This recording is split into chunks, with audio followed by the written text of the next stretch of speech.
Welcome. It's the Illblurmatic, Matic. It's the illest bird in the land. Welcome back to Illblurmatic. What is going on, legends? Thank you so much for commenting, liking, and subscribing. Let's get right into today's video. Today's video is going to be dealing with Marvel Studios.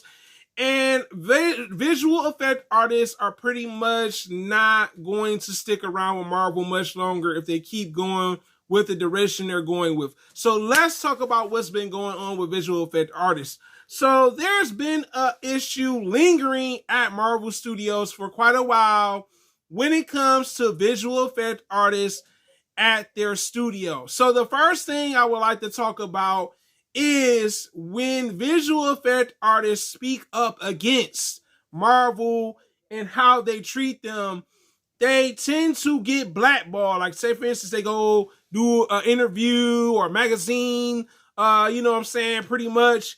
They can tend to get blackballed because they speak out against the company and basically tell how shady that Marvel Studios is as an actual company.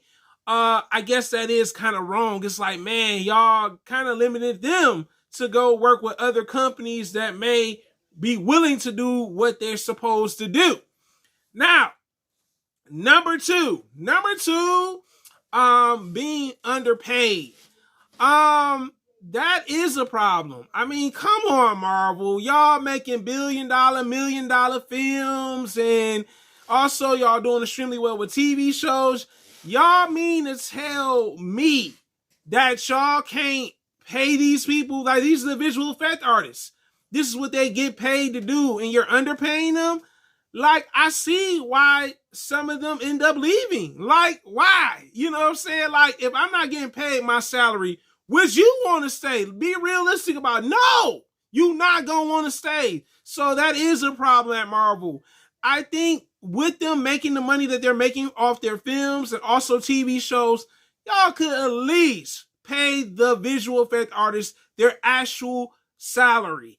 And that is definitely a problem because y'all not paying them the salary. They're getting underpaid for the salary.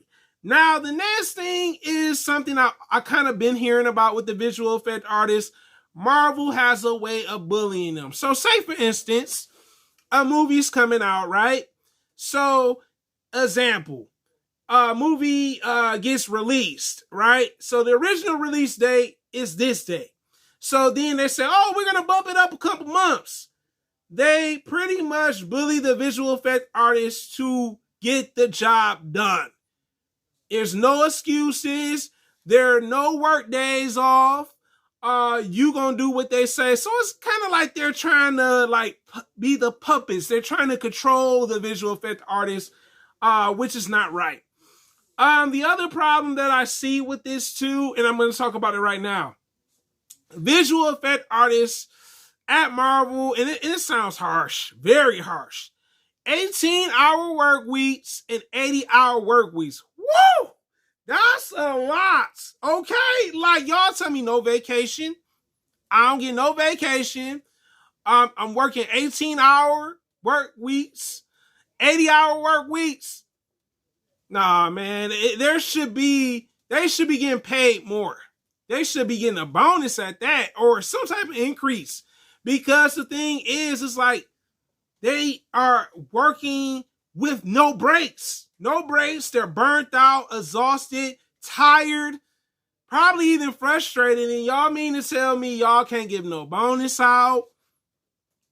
Y'all can't get no pay increase? Y'all mean to tell me they can't even get a vacation? Raggy? Nah. That is terrible. You mean to tell me that's what it's like to be a visual effect artist? Horrible. The other thing that I found that was shocking about the visual effect artists, and you know what? I think now that I think about it now, it does make sense. The people that are hiring the visual effect artists are not the directors at all. Not even the president, Kevin Feige. So the person that they should kind of like give their issue to and kind of like voice it is is the company head.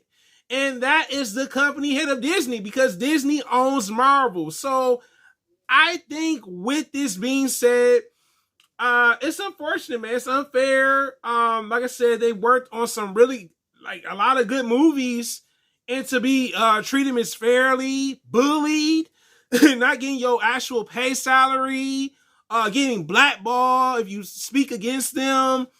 It's a bit selfish, Marvel. It's a bit selfish, Marvel. I'm not gonna lie. And if Marvel does not clean their act up in Phase 5, it's not gonna get any better. Because the thing what's gonna happen now is when movies had an original release date, because we know Marvel is known for having a timeline that usually is pretty accurate, and sometimes they push up dates, of course.